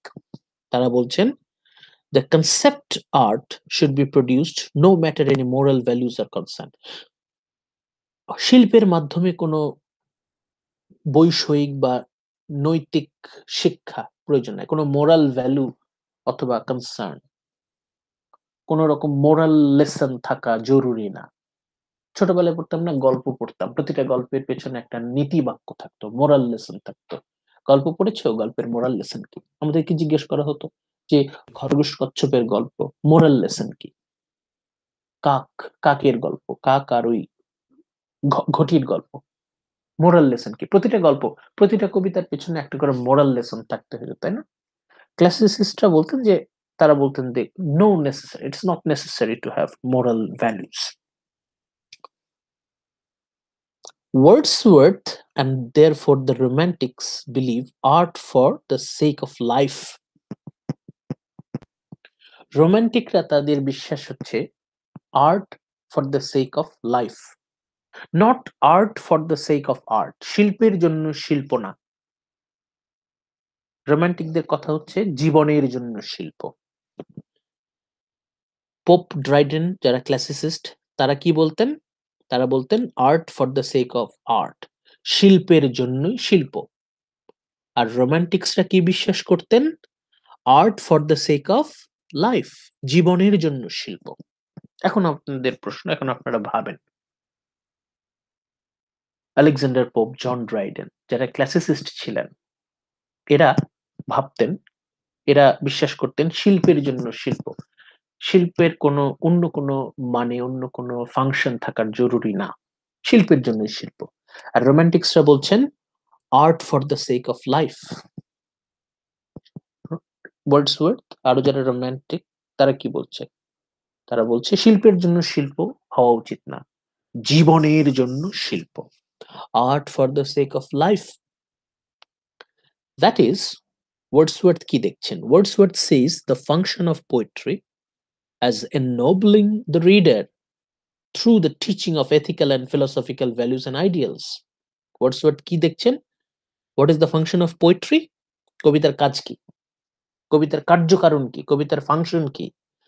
Ennobling the reader, পাঠকের মনে মহত্ব আনয়ন করা, পাঠককে মহত্ব শিক্ষা দেয়া। কবিতা পড়তে গিয়ে পাঠক আরো মহান হবে, মন মানসিকতার দিক দিয়ে বড় হবে, তার হৃদয়টা বড় হবে, সে মহান হবে, নোবল, সে আরো মহান হবে। ennobling the reader, পাঠকের মন আরো মহৎ হবে, মহান হবে। কিভাবে? through the teaching of ethical, কবিতার মাধ্যমে পাঠক এথিক্স, মোরালিটি শিখবে, নৈতিকতা শিখবে। কবিতার মাধ্যমে পাঠক নৈতিকতার শিক্ষা লাভ করবে, সে আরো মোরাল হবে, নৈতিক হবে, এথিক্যাল হবে, তার মধ্যে নৈতিকতার জন্ম হবে। এবং ফিলোসফিক্যাল ভ্যালুজ এন্ড আইডিয়ালস, তার মধ্যে দার্শনিক মূল্যবোধ এবং আদর্শের জন্ম হবে। পাঠকের মনে আদর্শের জন্ম হবে, পাঠকের মনে দার্শনিক মূল্যবোধ, পাঠকের মনে জীবন সম্পর্কে গভীর জ্ঞান আসবে। তাহলে কবিতার কাজ হচ্ছে পাঠককে মন মানসিকতার দিক দিয়ে বড় করা, হৃদয়ের দিক থেকে মহান করা, পাঠককে আরো মহান করে তোলা। কিভাবে? নৈতিকতা শিক্ষা দেওয়ার মাধ্যমে এবং একই সাথে ফিলোসফিক্যাল ভ্যালুস এন্ড আইডিয়ালস, দার্শনিক মূল্যবোধ এবং আদর্শ শিক্ষা দেওয়ার মাধ্যমে। মানে হচ্ছে একজন পাঠক যখন কবিতা পড়বে তখন যেন সে নৈতিকতার শিক্ষা লাভ করে, সে যেন নৈতিকতা শেখে, মোরালিটি শেখে এবং তার মূল্যবোধ আদর্শ জাগ্রত হয়। সে কখনো খারাপ কিছু করবে না, সে কখনো অন্যায় কিছু করবে না, সে সবসময় সত্যের পক্ষে থাকবে, আদর্শের পক্ষে থাকবে, সে সবসময় ভালো কাজ করবে, সে একজন ভালো মানুষ হবে, তার মধ্যে নৈতিকতা থাকবে, আদর্শ থাকবে, মূল্যবোধ থাকবে। কবিতা পাঠকের মনে নৈতিকতা, আদর্শ, মূল্যবোধ, দর্শনে, জীবন সম্পর্কে নতুন এক দর্শন দান করবে। একজন ভালো মানুষ হবে, সে একজন ভালো মানুষ হবে। কবিতা যদি সত্যিকার অর্থে একজন পাঠক বুঝতে পারে তাহলে সে নৈতিকতার শিক্ষা লাভ করবে। তার মধ্যে আদর্শের জন্ম হবে, তার মধ্যে মূল্যবোধ, ভালো কিছু করার ইচ্ছা জন্মাবে। এই হচ্ছে ওয়ার্ডসওয়ার্থের মতে the function of poetry. Okay, এটা আপনারা ভালো করে দেখে রাখেন, খুবই গুরুত্বপূর্ণ। Okay, let's move on our last slide 6। আমরা খুব ভালো করে দেখি। ফাইনালি, চূড়ান্তভাবে আমরা কি বলতে পারি? Wordsworth discusses in greater depth the diction of poetry. কবিতার শব্দচয়ন, কবিতার শব্দগুলো কেমন হবে? How should be the diction of poetry? কবিতার শব্দচয়ন, কি ধরনের শব্দ নিয়ে কবিতা লেখা জরুরি? Diction. Diction is essentially the utilization of language. ভাষার প্রয়োগ, কেমন ভাষা ব্যবহার করতে হবে কবিতায়, কবিতার ভাষাটা কেমন হবে? বাট মোর স্পেসিফিক্যালি, আর একটু একদম যথাযথভাবে আমরা চিন্তা করি, ইট is the selection of words, phrases, sentence structure, even figurative language.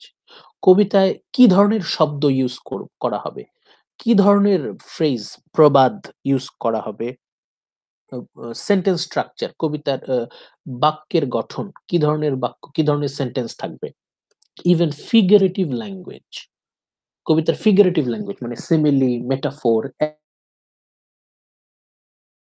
Alliteration, তারপর অ্যালিউশন, রেফারেন্স, এগুলো কিভাবে আসবে, কি ধরনের ফিগারেটিভ ল্যাঙ্গুয়েজ ইউজ করা হবে। মূল কথা, কবিতার ভাষা কেমন হবে, শব্দ, বাক্য, ফ্রেজ, তার সিমিলি, মেটাফোর, অ্যালিউশন কেমন হবে। While diction is vital altogether of literature, অবশ্যই সাহিত্যে এই ভাষা, ভাষার ব্যবহার, শব্দচয়ন কিন্তু খুবই গুরুত্বপূর্ণ। Wordsworth places particular importance on its role in poetry because it is the poet's medium. কেন জরুরি? ওয়ার্ডসওয়ার্থ এটাকে গুরুত্বপূর্ণ বলছেন কারণ it is the poet's medium. এই মাধ্যমে, এই ভাষার মাধ্যমে কিন্তু কবি তার হৃদয়ের অনুভূতিটাকে পাঠকের কাছে পৌঁছে দেয়। কবি হচ্ছে এই ভাষার মাধ্যমেই কিন্তু তার আবেগ, অনুভূতি, চিন্তা ভাবনা পাঠকের কাছে পৌঁছে দেয়। খুব গুরুত্বপূর্ণ। এই ভাষাটাই কিন্তু মাধ্যম। মাধ্যমে যদি গোলমাল থাকে তাহলে কিন্তু সঠিক মেসেজটা পাঠকের কাছে যাবে না। Whereas prose also has characters. গদ্যেও কিন্তু একটা বৈশিষ্ট্য আছে। গদ্যে বিভিন্ন চরিত্র থাকে, সেটিং সেটিং থাকে, সেটিং মানে লোকেশন থাকে, and plot to convey message. গদ্য যেটা, ওয়ার্ডসওয়ার্থ যখন লিখছেন তখন তো মোটামুটি গদ্যের প্রচলন চলে এসেছে। গদ্যে, সাধারণ গদ্যে চরিত্র থাকে, লোকেশনের বর্ণনা থাকে, প্লট থাকে, ঘটনার, গল্পের প্লট থাকে। এসবের মাধ্যমে কিন্তু রাইটার তার মেসেজ পাঠকের কাছে পৌঁছে দিতে পারে। মানুষ, সাধারণ পাঠকরা, তারা কিন্তু গদ্যটা ভালো বুঝতে পারে। দেখেন, আপনি জিজ্ঞেস করে দেখেন, কবিতা কিন্তু বরাবরই আমাদের কাছে কঠিন লাগে, তাই না? কঠিন লাগে এর জন্য কিন্তু কবিতাকেও পড়তে চায় না। গল্প সবাই পড়তে চায় কারণ গল্প পড়া সহজ, বোঝা সহজ। Prose is much easier to understand, much easier to contemplate upon it. গদ্য সহজে বোঝাও যায়, গদ্য নিয়ে সহজে ভাবাও যায়, কিন্তু কবিতার বেলায় আলাদা।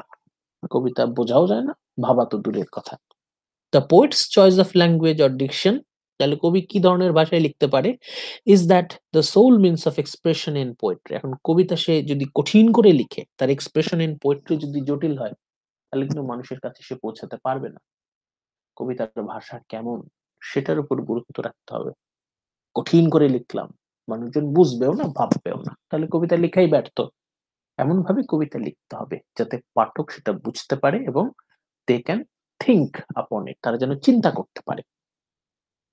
Despite this, এত কিছুর পরেও Wordsworth argues that the diction of poetry and prose is that the same.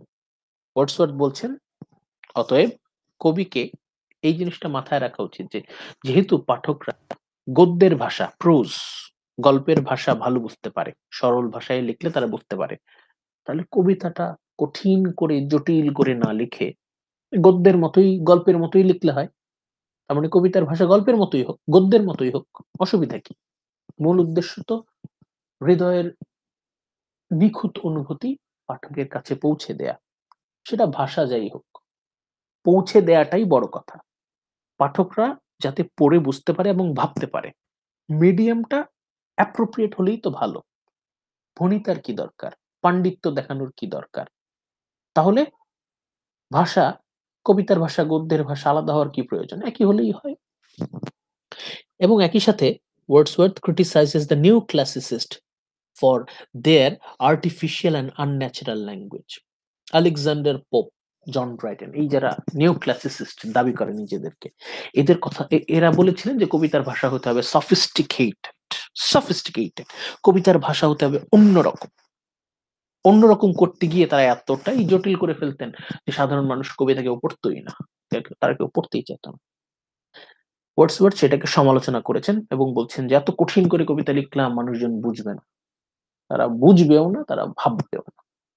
এমন ভাবে কবিতা লিখতে হবে যাতে মানুষ বুঝতে পারে, যাতে তারা ভাবে, তাহলেই তো কবিতাটা সাকসেসফুল হবে। আমি আমার হৃদয়ের আবেগ অনুভূতি, আমার যে মেসেজ, আমার যে বার্তা, সেটা সঠিকভাবে মানুষের মধ্যে পৌঁছাবো। মানুষ বুঝবে এবং ভাববে। They will understand and they will contemplate, they will think. তাহলে কবিতার ভাষা আর গদ্যের ভাষা এক হলে অসুবিধা নাই। They could be same. গদ্যের ভাষায়, গল্পের ভাষায়, গদ্যের ভাষায় কবিতা লেখা যায়, যেতে পারে। Passion should drive diction. হৃদয়ের যে আদর, আবেগ, মনের যে দরদ, এই দরদ দিয়ে ভাষা উঠে আসবে। মনের আবেগ থেকেই ভাষাটা আসবে। Not ornament, dignity or metre. এতে অতিরিক্ত অলঙ্করণ, ভাষার আর্টিফিশিয়াল, কৃত্রিম অলঙ্করণের দরকার নাই। ভাষাকে অতিরিক্ত জটিল করার কোনো দরকার নাই। এতে অতিরিক্ত ছন্দ কবিতায় আনার কোনো দরকার নাই। এগুলো সব আননেসেসারি, এক্সট্রা। মনের আবেগ নির্ধারণ করবে ভাষা কেমন হওয়া উচিত। মনের আবেগ দিয়ে একদম প্রয়োজনীয় অংশটুকু রাখতে হবে। Wordsworth wants poetry to center on rustic, humble situation, using rustic, humble language. ভালো করে খেয়াল করেন, নোট নেন, ওয়ার্ডসওয়ার্থ কি বলছে। কবিতার মূল, কবিতার সেন্টার, কবিতার মূল উদ্দেশ্য থাকবে রাস্টিক, হাম্বল সিচুয়েশন। একদম রাস্টিক, একদম মৌলিক, একদম প্রকৃত, আসল, রিয়েল লাইফ। কোনো কিছু অতিরিক্ত সফিস্টিকেটেড হওয়ার দরকার নাই, অতিরিক্ত অতিরঞ্জন কোনো আর্টিফিশিয়ালিটির দরকার নাই। হতে হবে প্রকৃত, রিয়েল, হাম্বল সিচুয়েশন, আমাদের একদম অরিজিনাল লাইফস্টাইল। অতিরিক্ত অতিরঞ্জন, এক্সাজারেশনের দরকার নেই, অতিরিক্ত সফিস্টিকেশনের কোনো দরকার নেই। একদম রিয়েল লাইফ, একদম সাধারণ জীবন, সাধারণ জীবনের গল্প, by using rustic humble language. একদম সিম্পল, সাধারণ ভাষায়, সাধারণ, একেবারে সাধারণ, প্রকৃত, আসল জীবনের কথা একদম প্রকৃত, সাধারণ, আসল ভাষায় লিখতে হবে। Consistent with Wordsworth. ওয়ার্ডসওয়ার্থ এটা কি বলছেন কবিতা হওয়া উচিত? কবিতা একদম প্রকৃত জীবন, আসল জীবনের গল্প, আমাদেরকে আসল গল্পটা, আমাদের জীবনের প্রকৃত মূল আসল গল্পটা আমাদের সামনে প্রকৃত আসল ভাষায় উপস্থাপন করবে। ওয়ার্ডসওয়ার্থ বলছেন, that is the important source of poetic truth and wonder. তাহলে কবিকে জানতে হবে, আসল জীবনের গল্পটাকে বের করতে হবে, আসল কথাগুলো বলতে হবে, জীবনের প্রকৃত কথাগুলো, real, real things, real statements of life, জীবনের কথা, জীবনের আসল কথাগুলো বলতে হবে। একদম অর্ডিনারি, রাস্টিক, হাম্বল, প্রকৃত, সত্যিকারের ভাষায়, সত্যিকারের জীবনের গল্প, সত্যিকারের ভাষায় কবিকে জানতে হবে যে সত্যিকারের ঘটনা, জীবনের প্রকৃত আসল ঘটনাগুলো কি, আসল কি কথাগুলো মানুষের জানা জরুরি, এবং সেই আসল সত্যিকারের কথাগুলো সত্যিকারের ভাষায়, কোন রকমের অতিরিক্ত অলংকার, অতিরিক্ত জটিলতা, অতিরিক্ত সফিস্টিকেশন বাদ দিয়ে একদম ন্যাচারাল, মৌলিক, সত্য, প্রকৃত ভাষায় উপস্থাপন করতে জানতে হবে। সেই হচ্ছে সত্যিকারের কবি।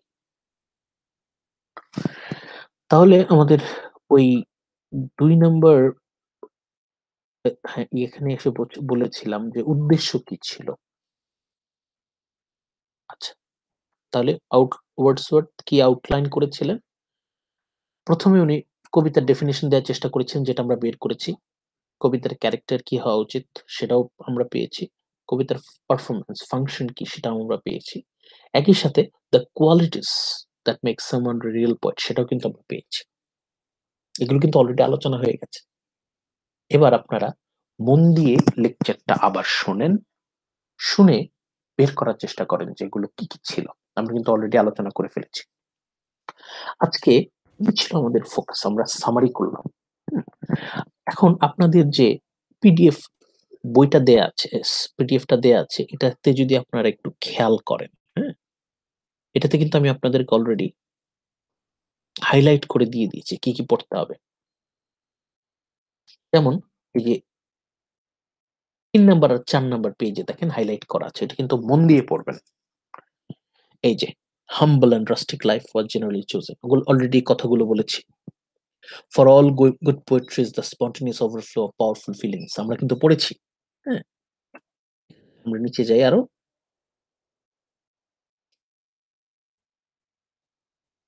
একটু দেরি হচ্ছে, একটু অপেক্ষা করেন। হ্যাঁ, এই যে ৩ নাম্বার আর ৪ নাম্বার পেজে দেখেন গেল। ৪ নাম্বার পেজের নিচে আছে the subject is indeed important। ওই যে সাবজেক্ট নিয়ে আমরা কিন্তু বলেছি অলরেডি। এরপর দেখেন ৬ নাম্বার পেজে হাইলাইট আছে some of the most interesting parts of the best poem will be found to be strictly the language of prose। এই যে শেষে যেটা বললাম, if the prose is well written। কবিতায় যদি প্রয়োজন হয় জরুরি কথাগুলো কবিতার ভাষায় না হয়ে গদ্যের ভাষায় হোক, মেসেজটা দেয়াটাই তো মূল কথা, তাই না? এরপরে ৮ নাম্বার পেজে, হ্যাঁ, ৮ নাম্বার পেজে হাইলাইট করা আছে, এটা মন দিয়ে দেখবেন। Poetry sheds two tears such as angel poetry sheds no tears such as angels weep but natural and humble tears. কবিতা সাধারণ মানুষের প্রকৃত অশ্রুর কথা বলবে। মানুষের সত্যিকারের, মানুষের সাধারণ যে অশ্রুপাতের কথা এখানে বলা হবে। কোনো অ্যাঞ্জেল, কোনো অতিপ্রাকৃত কোনো প্রাণীর আবেগ অনুভূতির চাইতে মানবিক অনুভূতি এখানে গুরুত্বটা বেশি। তারপরে he is a man, poet কে? এরপর আমরা বললাম কবিকে, he is a man speaking to men. কবি নিজে একজন মানুষ এবং সে সাধারণ মানুষের কথা বলবে। মানুষ পর্যবেক্ষণ করবে কবি। আর ১০ জন মানুষের পর্যবেক্ষণের কথাও মাথায় রাখবে এবং তার নিজেরটাও মাথায় রাখবে। সবার আগে poet is a man speaking to men. A man is, it is true, endowed with more lively sensibility। সাধারণ মানুষের তুলনায় কবির আবেগ অনুভূতি আরো প্রখর থাকবে, তীব্র থাকবে। কবি আরো বেশি ইমোশনাল হবে ৮-১০ জন মানুষের চাইতে। তাহলে এখানে আরেকটু সুন্দরভাবে বলা আছে, আপনারা দেখবেন। তারপরে হ্যাঁ, পেজ 9 এ দেখবেন অনেকখানি আছে। এখানে দ্য ল্যাঙ্গুয়েজ অফ মেন কি বলা আছে? It is the language of men who speak of what they do not understand, who talk of poetry as a matter of amusement and idle pleasure। এটা হচ্ছে ওই যারা ক্লাসিসিস্ট, যারা কবিতাকে জটিল ভাষায় লিখতো তাদেরকে এখানে সমালোচনা করা আছে। কবিতার ভাষা কি হওয়া উচিত এখানে নিয়ে ক্লাসিসিস্টদের, যারা ক্লাসিক্যাল অ্যারিস্টটলের পক্ষে যারা কথা বলেছেন তাদের, ওই যে আর্ট ফর আর্টস সেক, তাদেরকে অ্যারিস্টটল সমালোচনা করেছেন।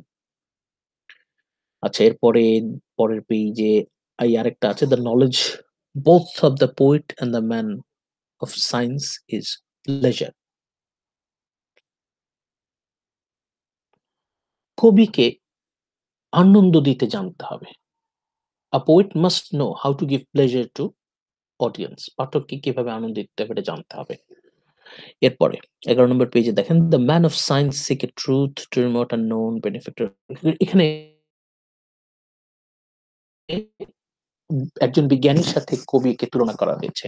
বিজ্ঞানী এবং কবির তুলনা করা হয়েছে। এটা আপনারা পড়ে নেবেন। এরপর ১২ নম্বর পেজে দেখেন, the poet might then be allowed to use a peculiar language when expressing। এটা দেখে নেবেন। এখানে ল্যাঙ্গুয়েজ সম্পর্কে বলা আছে যে কবি যদি খুব বেশি peculiar abstract ল্যাঙ্গুয়েজ ইউজ করে, খুব বেশি জটিল ভাষায়, কমপ্লিকেটেড ভাষায় যদি সে কবিতা লিখে তাহলে সেটা সাধারণ মানুষকে স্পর্শ নাও করতে পারে। কবিকে সাবধান থাকতে হবে।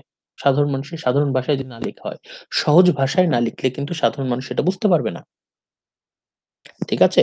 এরপর এখানে ওয়ার্ডসওয়ার্থ বলছেন, "I have said that poetry is the spontaneous overflow of powerful feelings, emotion recollected in tranquility." এটা আমরা আলোচনা করেছি। দেখে নেবেন। ১৩ নম্বর পেইজে আছে হাইলাইট করা। এই হচ্ছে মোটামুটি আপনারা মন দিয়ে দেখবেন। মোটামুটি চলবে। এই হচ্ছে আজকের রেকর্ডিং। খুব মন দিয়ে দেখবেন। এটা কিন্তু আপনাদের কাজ। ওকে? আমরা নেক্সট ক্লাসে, নেক্সট লেকচারে আমরা মূল কি কনসেপ্ট গুলো আবার আলোচনা করব। যাতে এই দ্য প্রিফেস সম্পর্কে আমাদের মোটামুটি ওভারঅল ক্লিয়ার একটা পিকচার আমরা পেয়ে যাই। ওকে? ঠিক আছে। এই হচ্ছে আজকের মতো লেকচার 8 এই পর্যন্তই done. It's all from you. It's all from me to you. A gift. Stay safe, ভালো থাকবেন। যদি কোনো রকম প্রশ্ন থাকে অবশ্যই Google Classroom অথবা Messenger এর যেখানে সুবিধা সেখানেই অবশ্যই জানাবেন। যত তাড়াতাড়ি সম্ভব আপনাদের সমস্ত সমস্যার সমাধান দেয়ার চেষ্টা করব ইনশাআল্লাহ। ওকে, ভালো থাকেন। Take care. আসসালামু আলাইকুম।